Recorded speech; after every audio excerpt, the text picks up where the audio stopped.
আসসালামু আলাইকুম ওয়া রাহমাতুল্লাহি ওয়া বারাকাতুহু।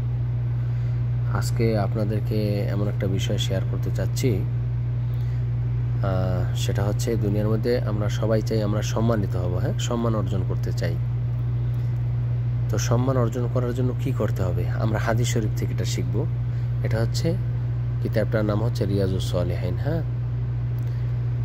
রিয়াজুস সালিহিন, এই কিতাবটার হাদিস নাম্বার হচ্ছে 561 নম্বর হাদিস।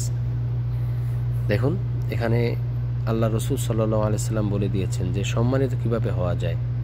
দুনিয়ার মধ্যে যদি সম্মানিত হতে চান তারও সিস্টেম আছে, আল্লাহর কাছে সম্মানিত হতে চান তারও সিস্টেম আছে। দেখুন হাদিসটি, ওয়ান আবি হুরায়রা রাদিয়াল্লাহু তাআলা আনহু, হযরত আবু হুরায়রা রাদিয়াল্লাহু তাআলা আনহু থেকে বর্ণিত, আন্না রাসূলুল্লাহ সাল্লাল্লাহু আলাইহি সাল্লাম ক্বালা, আল্লাহ নবী সাল্লাল্লাহু আলাইহি সাল্লাম ইরশাদ করেছেন, বলেছেন, মা নাকাসাত সদাকাতুন মিন মালিন, মানুষে যারা সদকা করে, দান করে, আমরা রাস্তায় বের হলে সৌদি আরব 2 টাকা 5 টাকা 10 টাকা মানুষকে দান করে, বাংলাদেশেও আমরা 10 টাকা 5 টাকা দান করি। তো এই যে আপনি দান করলেন, অনেকে ভাবে হয়তো আমি দান করলাম আমার সম্পদ মনে হয় কমে যাবে।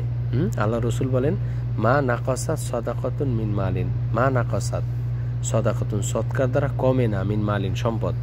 কেউ যদি দান করে তাহলে তার সৎকার দ্বারা, দান করার দ্বারা তার সম্পদ যে কমে যায়, যে না 10 টাকা দান করলাম 10 টাকা কমে গেছে, কমে না, বরং আল্লাহ আপনাকে 10 টাকা অন্য জায়গা থেকে দিয়ে দিবেন। 1000 টাকা দান করছেন মসজিদে, আল্লাহ তাআলা 1000 টাকা অন্য জায়গা থেকে আপনার ব্যবস্থা করে দিবেন। সুবহানাল্লাহ। তাহলে বুঝলাম কি, সদকা করলে সম্পদ কমে না। এরপরে আল্লাহ রসুল বলতেছেন, ওয়ামা জাদ আল্লাহু আবদান বিআফইন, আল্লাহ তাআলা বান্দাকে, আফুন মানে ক্ষমা, কোনো মানুষ যদি কাউকে ক্ষমা করে দেয়, ক্ষমার দ্বারা আল্লাহ তাআলা বাড়ায় দেন না, ইল্লা, তবে ইজ্জান, সম্মান। অর্থাৎ কেউ যদি কাউকে ক্ষমা করে, ক্ষমা দেখায়, দয়াবান, দয়া করে কার উপরে, অনুগ্রহ করে, তাহলে এই ক্ষমা করার দ্বারা, দয়া করার দ্বারা আল্লাহ তার সম্মানকে বাড়ায় দিবেন। সুবহানাল্লাহ। এরপরে আল্লাহ বলেন, ওমা তাওয়াদা আহাদুন লিল্লাহ, যে ব্যক্তি আল্লাহর, ওমা তাওয়াদা আহাদুন লিল্লাহ, আল্লাহ তাআলার জন্য কেউ যদি নম্র হয়, যে রাস্তা দিয়ে হেঁটে যাচ্ছেন, একজনকে সালাম দিলেন, বা দাঁড়িয়ে রাখলেন, কেউ আপনাকে একটা কটু কথা বললো, মোল্লা বললো, এরপর নামাজে যাচ্ছেন, একজনকে বলতেছেন ভাই আসেন নামাজে যাই, হয়েছে নামাজি, খুব নামাজি দেখছি অনেক।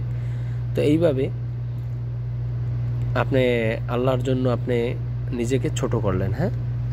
তো আল্লাহ রসুল সাল্লাল্লাহু আলাইহি সাল্লাম বলেন, আপনি যদি আল্লাহকে সন্তুষ্ট করার জন্য নিজেকে ছোট করেন, ইল্লা রফাআহুল্লাহু আযজা ওয়া জাল্লা, এর দ্বারা আল্লাহ আপনার সম্মানকে বাড়াই দিবেন। সুবহানাল্লাহ। কথাটা বুঝছেন? রাওয়াহু মুসলিম, এটা মুসলিম শরীফের হাদিস। কথা ক্লিয়ার? এরপর না বুঝলে আমাকে জিজ্ঞাসা করবেন। আসসালামু আলাইকুম ওয়া রাহমাতুল্লাহি ওয়া বারাকাতুহু।